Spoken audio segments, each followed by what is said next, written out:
Cricket ലോകം ഒരു സമയത്ത് ഏറ്റവുമധികം ആസ്വദിച്ച കൊമ്പുകോറുകളിലൊന്നായിരുന്നു ഇന്ത്യൻ ബാറ്റിംഗ് ഇതിഹാസം സച്ചിൻ ടെണ്ടുൽക്കറും മുൻ പാകിസ്ഥാൻ ഇതിഹാസം പേസറായ ഷുഹൈബ് അക്തറും തമ്മിലുള്ള ഏറ്റുമുട്ടലുകൾ. ഒരാൾ ബാറ്റിങ്ങിൻ്റെ കിങ്ങാണെങ്കിൽ മറ്റൊരാൾ പേസ് ബോളിങ്ങിൻ്റെ സൂപ്പർ ഹീറോയായിരുന്നു.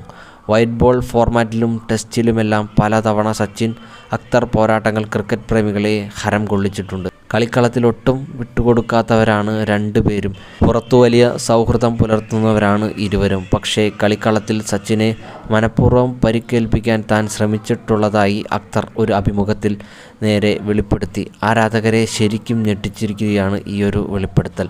2006 കറാച്ചിയിൽ നടന്ന ഇന്ത്യയും പാകിസ്ഥാനും തമ്മിൽ നടന്ന ടെസ്റ്റ് മത്സരത്തിനിടെയാണ് സച്ചിനെ പരിക്കേൽപ്പിക്കുക എന്ന ലക്ഷ്യത്തോടെ ശരീരം ലക്ഷ്യമിട്ട് താൻ പലതവണ ബോൾ ചെയ്തതെന്നാണ് വിരമിച്ച വർഷങ്ങൾക്ക് ശേഷം അക്തർ വെളിപ്പെടുത്തുന്നത്. ഒരു കളിക്കിടെ സച്ചിൻ ടെണ്ടുൽക്കറെ പരിക്കേൽപ്പിക്കാൻ മനഃപൂർവ്വം താൻ ശ്രമിച്ചിട്ടുണ്ടെന്നും വെളിപ്പെടുത്താൻ താൻ ആഗ്രഹിക്കുകയാണ് ഈ ഒരു സമയത്ത് എന്നുമാണ് അക്തർ പറയുന്നത്. എന്തു വില കൊടുത്തും സച്ചിനെ പരിക്കേൽപ്പിച്ചേ തീരൂ എന്ന ലക്ഷ്യത്തോടു കൂടിയാണ് താൻ അന്ന് ബോൾ ചെയ്തത്.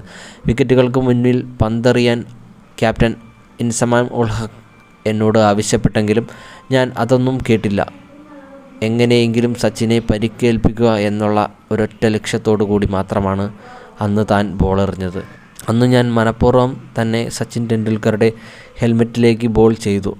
അത് അവിടെ കൊള്ളുകയും ചെയ്തു. സച്ചിൻ മരിച്ചു പോകും എന്ന് പോലും അന്ന് ഞാൻ കരുതിയിരുന്നു.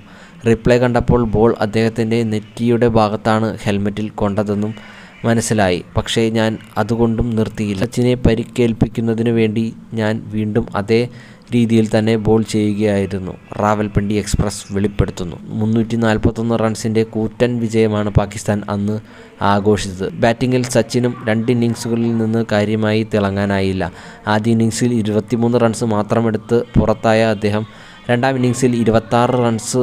അക്തറുടെ ഒരു വെളിപ്പെടുത്തലാണ് ഈ ഒരു അഭിമുഖത്തിൽ അദ്ദേഹം വെളിപ്പെടുത്തിയിരിക്കുന്നത്. സച്ചിനെ മനഃപൂർവ്വം കളിക്കളത്തിൽ കൊമ്പുകോർത്ത ഒരു കഥയാണ് അദ്ദേഹം വെളിപ്പെടുത്തിയിരിക്കുന്നത്. അപ്പോൾ ഇതുപോലത്തെ കൂടുതൽ വീഡിയോസിനായി ചാനൽ സബ്സ്ക്രൈബ് ചെയ്യുക.